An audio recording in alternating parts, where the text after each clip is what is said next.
اب تک ہم نے محاورتاً سنا ہوگا کیا آج کے سورج مغرب سے نکلا ہے کیا؟ قیامت کی باقاعدہ نشانی کے طور پر بتایا گیا ہے سورج مغرب سے طلوع ہوگا. سورج کا مغرب سے طلوع ہونا. سنیے حدیث سرکار دو عالم صلی اللہ علیہ وآلہ وسلم کی حدیث کے مطابق سورج کا مغرب سے طلوع ہونا قیامت کی نشانیوں میں سے ایک اہم ترین نشانی ہے. حدیث کے الفاظ سنیے میرے آقا وجہ تخلیق کائنات کہ سورج چاند یہ دو جہاں جن کے قبضے میں ہیں فرماتے ہیں سرکار دو عالم صلی اللہ علیہ وآلہ وسلم ظاہر بحکم خدا ہے تمام تر چیزیں میرے آقا تو فرماتے ہیں کہ سورج مغرب میں جا کے سجدہ کرتا ہے کہ یہ روٹین ہوتا ہے کہ سورج مغرب میں جا کر سجدہ کرتا ہے اجازت طلب کرتا ہے اس کو اجازت دی جاتی ہے.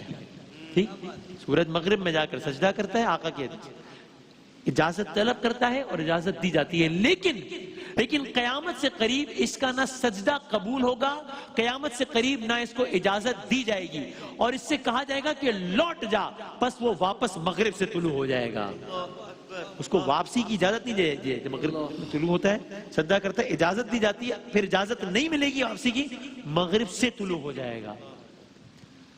کچھ دوسری احادیث کا یہ مفہوم ہے کہ قیامت سے پہلے کیا ہوگا؟ قیامت سے پہلے ہوگا کہ لوگ اپنے معمول کے مطابق رات کو سوئیں گے لیکن جب وہ نیند پوری ہو جانے کے باوجود بھی جب وہ اٹھیں گے نا جب وہ صبح اٹھیں گے اپنے خیال میں جب وہ صبح کو اٹھیں گے تو دیکھیں گے کہ دن نہیں نکلا ابھی تو لوگ پھر سو جائیں گے پھر اٹھیں گے پھر دیکھیں گے کہ دن نہیں نکلا ابھی تب ان میں بے چینی پیدا ہوگی تو کچھ لوگ تہجد پڑھیں گے کچھ قرآن مجید کی تلاوت کرنا شروع کر دیں گے لیکن بے چینی بڑھتی چلی جائے گی پھر سوتے جاگتے مسلسل 2 دن اور دوسری روایت کے مطابق اسی انداز سے لوگوں کو سوتے جاگتے 3 دن گزر جائیں گے لیکن سورج طلوع نہیں ہوگا. بس اہل ایمان ایک دوسرے سے پوچھنے لگیں گے کہ یہ ماجرا کیا ہے لیکن کسی کی کچھ سمجھ میں نہیں آئے گا حتیٰ کہ اہل ایمان مساجد کا رخ کریں گے مساجد میں چلے جائیں گے.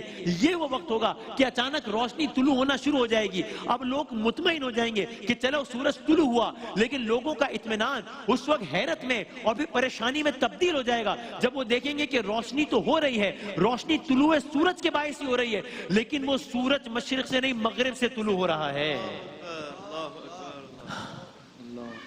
یہاں تک کہ وہ سورج آہستہ آہستہ نصف النہار تک پہنچ جائے گا تو اس وقت کیا ہوگا؟ اس وقت ایک نئی کیفیت جنم لے گی. جب یہ سارے کا سارا معاملہ ہوگا تو کیونکہ اب تو لوگ دیکھ رہے ہوں گے نا اپنی آنکھوں سے کہ کیا ہو رہا ہے. پہلے 3 دن تک ہم سوتے رہے جاگتے رہے رات ہی رات رہی. اب جب دن ہوا ہے اب جب سورج طلوع ہوا ہے تو یہ مغرب سے طلوع ہو رہا ہے. تو یہ وہ وقت ہوگا جب روئے زمین پر کوئی ایک شخص ایسا نہیں ہوگا جو توبہ کر کے اللہ پر ایمان نہ لے آئے لیکن اس روز کسی کی توبہ قبول نہیں کی جائے گی. اس لیے کہ سرکار دو عالم صلی اللہ علیہ وآلہ وسلم کی حدیث میں ملتا ہے کہ مغرب کی طرف 70 میل طویل مغرب کی طرف 70 میل طویل ایک دروازہ ہے جس کو باب التوبہ کہتے ہیں. جو لوگ توبہ کرتے ہیں اسی دروازے سے وہ توبہ گزر کر اللہ تعالیٰ تک پہنچتی ہے اور قبولیت کا درجہ پاتی ہے. لیکن جب سورج مغرب سے طلوع ہوگا یہی وہ روز ہوگا یہی وہ لمحہ ہوگا کہ توبہ کا وہ دروازہ بند ہو جائے گا. اب توبہ کا معاملہ ختم. اب توبہ کا معاملہ ختم.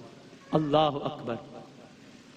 تو قیامت کی نشانیوں میں سے ایک دھواں پہلے یاجوج ماجوج عرض کیا دجال عرض کیا دھواں سورج کا مغرب سے طلوع ہونا. ایک اور جاتے جاتے نشانی سن جائیے یہ مزید حیران کن ہے. سورج کے اور ترتیب کے اعتبار سے کچھ روایت میں یہ ہے کہ سورج کے مغرب سے طلوع ہونے کے بعد یہ نشانی ظہور پذیر. مجھے ذاتی طور سے لگتا تھا کہ شاید مجھے نہیں لگتا کہ ترتیب بار اتنے سارے واقعات ہیں جو قیامت سے پہلے وقوع پذیر ہونے اتنے سارے واقعات ہیں